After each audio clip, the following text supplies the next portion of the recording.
In John chapter 5, we read about Jesus and his disciples. They are going through Jerusalem, and they come upon this place called the Pool of Bethesda. And the Pool of Bethesda is like this twisted water park. There are all kinds of sick, suffering, disabled, broken people lying around this pool, waiting for something to happen, waiting for some healing, waiting for some hope. Because the word on the street is that in this big pool, occasionally an angel would come down and stir it up and just kind of stir up the water, and the water would bubble, and whoever got into the water first would be healed. So there was always this mad scramble. Everybody into the pool, and they would jump in there, okay? And Jesus and his disciples come upon this scene of suffering and this scene of just broken people who are putting their hope in this pool. And Jesus notices one man in particular, and he's a lame man. He cannot use his feet.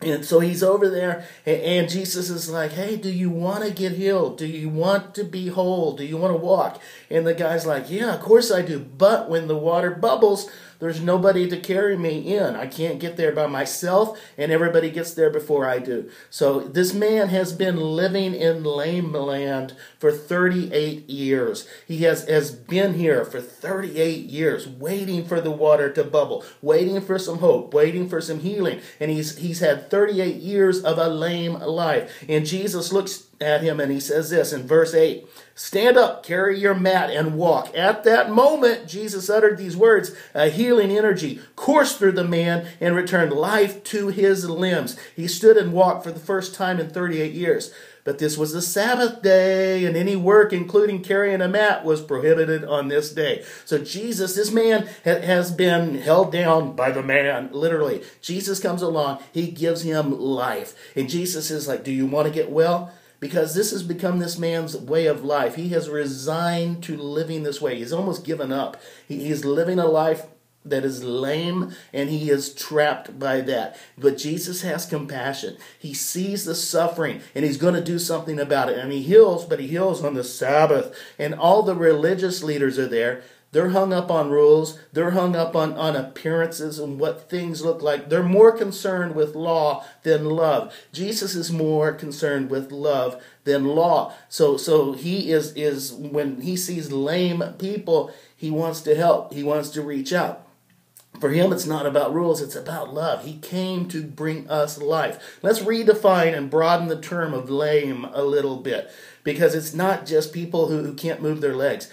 The word lame means lifeless. So a lot of us have situations in our life that seem lame. There's no life. There's no hope. It could be a relationship. We have lame relationships. It could be we have lame dreams. We had dreams once, but they haven't come true. So we've given up on those things, and they have no life. It could we just might be living a lame life.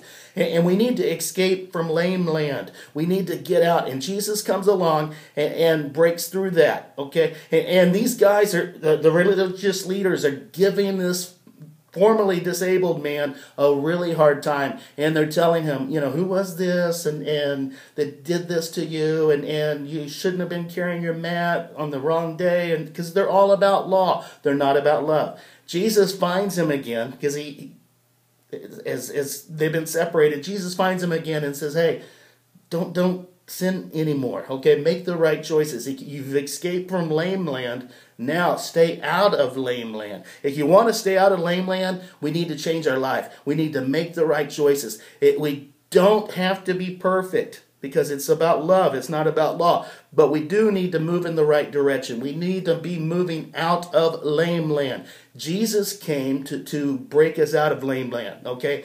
Being lame is just because there's a lifeless situation in our life, okay? There's something that needs life. Jesus came to give life. John 5:26 says this, the Father radiates with life, and he also animates the Son of God with the same life-giving beauty. So he brings life to our lame situations. He brings hope, and he brings healing. God bless you guys. Giddy up.